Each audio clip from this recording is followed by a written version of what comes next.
청와대 수석대변인 강유정입니다. 오늘 오후에 개최된 대통령 주재 제42차 수석보좌관 회의에 대해 알려드리겠습니다. 이재명 대통령은 모두 발언에서 기록적인 폭염이 이어지는 현재 상황을 사실상 국가적 기후 재난 상황이라 강조하며 취약시설 거주자와 현장 노동자 등 폭염 취약계층의 안전을 지키는 데 행정력을 집중해달라 당부했습니다.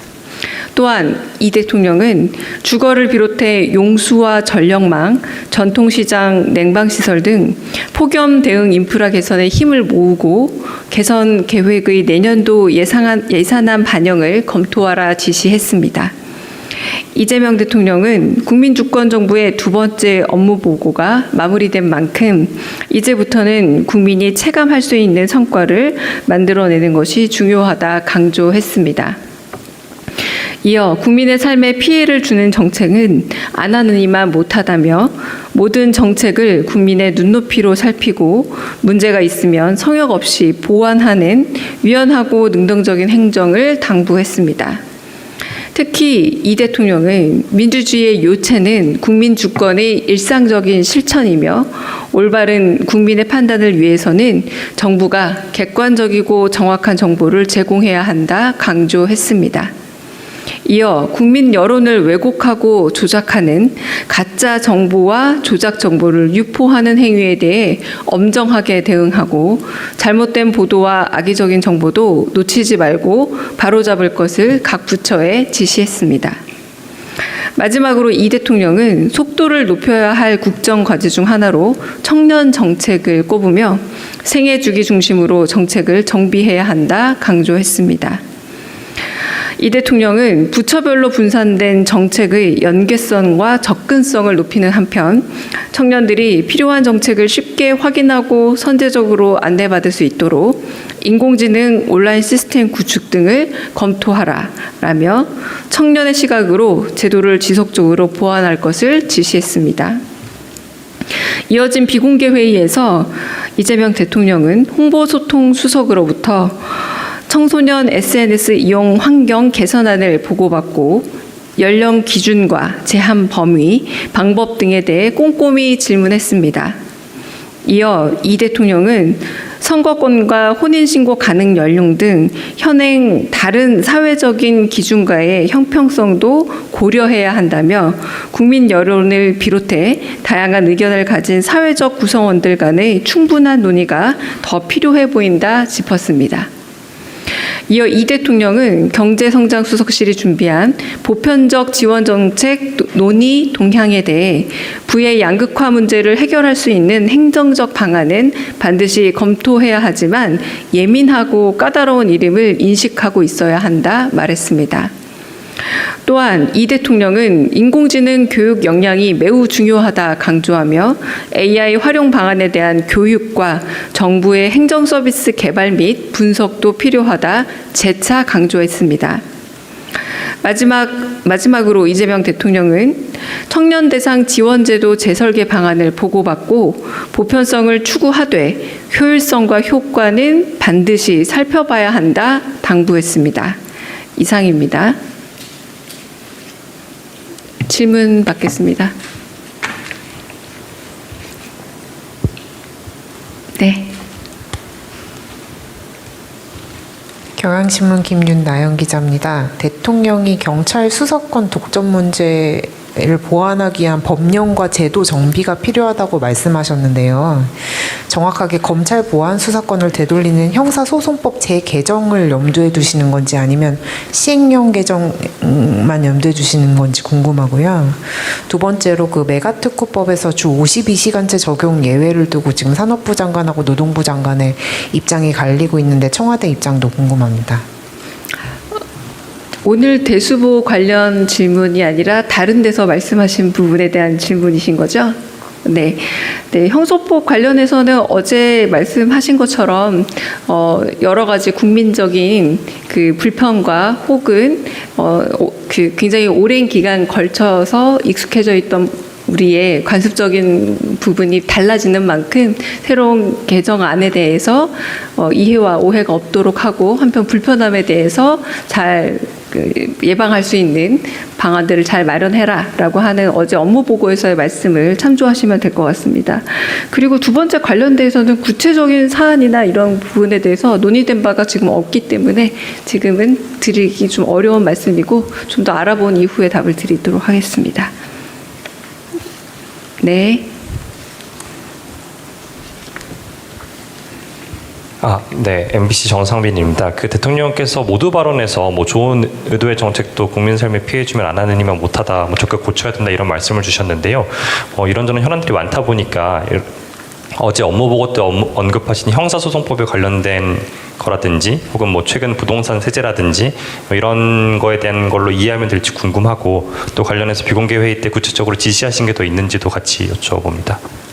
네, 두 번째 업무 보고에 대한 평가 과정에서 나온 말씀으로 각 부처의 정책이 속도감 있게 추진되는 게 맞기는 하지만 속도만큼이나 국민이 체감할 수 있어야 된다는 점을 강조했고 특정한 정책이나 혹은 특정한 법안 혹은 특정한 부처를 가리켜서 하신 말씀은 아니고 2차 업무 보고의 결과에 대해서 어쨌든 빠른 속도와 그리고 효율성, 국민들이 체감할 수 있는 것이 가장 중요하다라는 말씀이라서 지금은 국민 피해 그리고 국민 체감이 중요하지 처음에 이제 의도가 좋았고 정책적인 방향이 가지고 있었다고 할지언정 좀 수정도 가능하다 이런 어떤 말씀으로 전반적인 2차 보고에 대한 평가로 보시면 될 듯합니다. 다른 질문 있으실까요? 네. 김한진 기자 먼저 손 드셔서요. 네. 네, 안녕하세요, 대변인님. SBS 비즈 김한진입니다. 네. 오세훈 시장이 오늘 오전에 서울시 부동산 토론회에서 용산공원 부지 활용 관련 얘기를 하면서 정부가 공급책을 내놓을 때 서울시와 논의를 선행하지 않는다. 그간의 양상이 그랬다라고 하면서 발표 직전에 통지만 하지 않을까 싶다. 이런 발언을 했는데 이 관련해서 청와대가 어떤 입장 갖고 계신지 궁금하고 또 하나만 여쭤보면 구윤철 부총리가 오늘 띄우기도 했었던 그린벨트 해제 통한 공급 관련해서도 오늘 오 시장이 어제도 그렇고 오늘도 반대한다는 입장을 분명히 했는데 청와대에서 어떻게 보고 계신지 궁금합니다.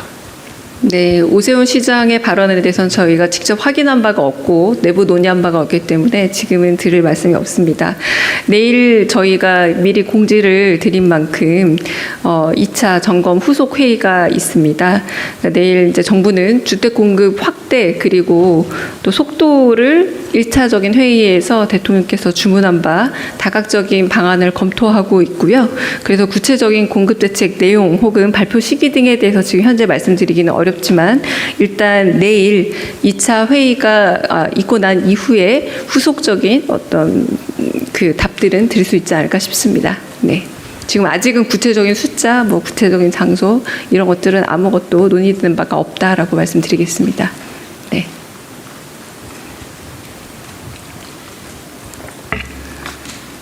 네, 저 TV조선의 최민식입니다. 그럼 내일 회의 이후에 브리핑 등을 통해서 좀 공지를 해주시는지 궁금합니다. 그 브리핑 여부, 브리퍼가 누가 될지 이런 부분들도 내일 회의하면서 실시간으로 네, 언론과 공유하도록 하겠습니다. 네. 지금 아직 정확하게 정해진 바는 없습니다. 네. 다른 질문 또 있으실까요? 네. 네, 뉴스원 한태준 기자입니다. 저 대수보 관련해서 좀 질문 드리고 싶은데 네. 오늘 경제성장수석실이 준비한 보편적 지원 정책이라는 게 좀 구체적으로 어떤 걸 의미하는지랑 예민하고 까다로운 일임을 인식하고 있어야 한다는 대통령의 좀 말씀도 어떻게 좀 받아들여야 할지 궁금합니다.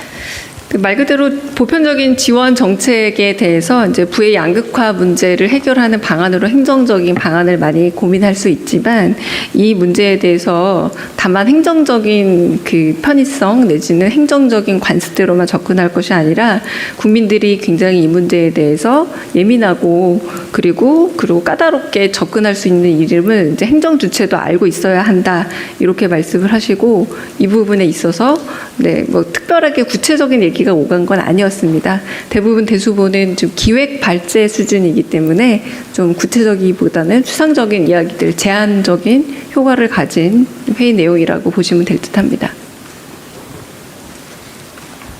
네. 혹시 질문 또 있으신가요? 네. 네. 예, 아까 그 PG로 나오긴 했었는데 뭐 조희대 대법원장 뭐 탄핵 얘기도 좀 나오기도 했었고, 근데 그게 아니라 이제 청와대에서는 후임 대법관 인사 제청이 좀 늦어지는 거에 대해서 문제의식을 갖고 있다고 하셨는데, 이 부분에 대해서 PG 이상으로 좀 더 구체적으로 좀 설명해 주시면 감사하겠습니다. 사실 뭐 청와대랑 사법부가 이제 그 노태학 전 대법관이 아닌 다른 분의 그 후임을 놓고서 이렇게 서로 의견이 달랐다는 그런 뭐 보도도 있고 해가지고요. 그 부분에 대해서 왜 인사 제청이 늦어지는지 어떻게 평가하시는지 조금 설명해 주시면 감사하겠습니다. 네, 대법원장의 탄핵이나 혹은 거취와 관련돼서는 청와대에 뭐 공감한다는 보도가 있었던 걸로 저희도 알고 있는데 전혀 사실이 아닙니다. 그리고 더불어 후임 대법관의 인사제청은 관련 법적 절차에 의해서 신속히 이루어져야 한다는 게 청와대 입장입니다. 네. 네, 안녕하세요. YTN 홍민기입니다. 대통령님께서 오늘 모두 발언에서 청년 문제를 좀 길게 언급하셨는데 그 언급하신 특별한 배경이 있는지 궁금하고요. 또 비공개 회의에서 나왔다는 그 청년 대상 지원제도 재설계 방안에 대해서 좀 더 구체적으로 설명해 주실 부분이 있으시면 부탁드리겠습니다. 네, 청년 대상 지원제도는 그 여러 차례 회의 과정에서 혹시 너무 많은 부처들의 청년 지원 가능한 어떤 제도들이 너무 쪼개져 있고 흩어져 있어서 좀 인지가 어렵고 오히려 효율성이 떨어지는 것은 아니냐라는 여러 이제 대통령께서 질문도 하신 바 있고 또 그런 게 확인된 바도 있어서 이런 부분에 대해서 이제 효능감과 효과를 높일 수 있는 재설계 방안이 어떤 것들이 있는가라고 그런 논의가 이루어졌다라고 보시면 될 듯합니다. 그러니까 구체적인 안이 나와서 이걸로 가야 한다라는 회의가 아니라 이런 식으로 좀 더 좀 약간 흩어져 있는 것들을 좀 더 효능감 높게 하는 방안들은 뭐가 있을 수 있을까라는 제안하는 자리였다고 볼 수 있겠고요. 그리고 청년 정책은 매우 중요한 국정 과제 중 하나고 우리 정부의 해야 할 일의 목록 중 하나이기 때문에 사실상 여러 부처 점검을 통해서 혹은 수석실 점검을 통해서 살펴본 바는 있으나 방금 말씀드린 것처럼 연계성과 접근성 그리고 효용감과 효능감을 높이는 방안에 대해서 좀 더 집중적으로 오늘은 논의했다라고 보시면 될 듯합니다. 네. 예, 서울경제 전유용 이자입니다. 지금 네. 보도가 나와가지고요. 청와대에서 국가투자전담 수석급 조직 신설을 검토하고 있다. 뭐 메가 프로젝트 추진을 전담할 걸로 보인다. 이렇게 보도가 나왔는데 좀 확인 가능하실지 여쭙겠습니다. 네. 이건 제가 확인은 해봐야겠으나 이거는 이미 그 여러 차례 그 이야기된 메가 프로젝트 관련한 전담관을 마련하겠다라고 대통령께서 기발표한 내용에 대한 내용으로 보입니다. 좀 더 확인해서 답은 드리겠습니다. 네. 혹시 질문이 더 있으시면 마지막 질문 받고 혹시 그 영상 기자님들 카메라 꺼주시면 이어가겠습니다. 네. 예, 안녕하세요. TV조선 최지원입니다. 네. 관련해서 그 미군 공여지 반환 협상이요. 어제 그 대통령께서 업무 보고 때 그 반환 협상이 늦어지는 것 같다면서 거의 핑계에 가깝다 이런 취지로 말씀 주셨는데 이것도 이제 호남 메가 프로젝트랑도 연계가 되는 부분이라서 이게 혹시 미군 측에서 얘기하는 어떤 이유들이 있는 것인지, 반환을 제때하지 못하는 미군 기지 반환을 제때할 수 없는 어떤 이유들을 대고 있는 것인지, 핑계라는 게 어떤 의미인지 설명 좀 부탁드립니다. 네, 이건 제가 좀 더 확인해서 말씀드리도록 하겠습니다. 네, 그러면 조금 뒷 얘기를 좀 더 들려드리는 차원에서 카메라는 기자님들 수고해 주셨습니다.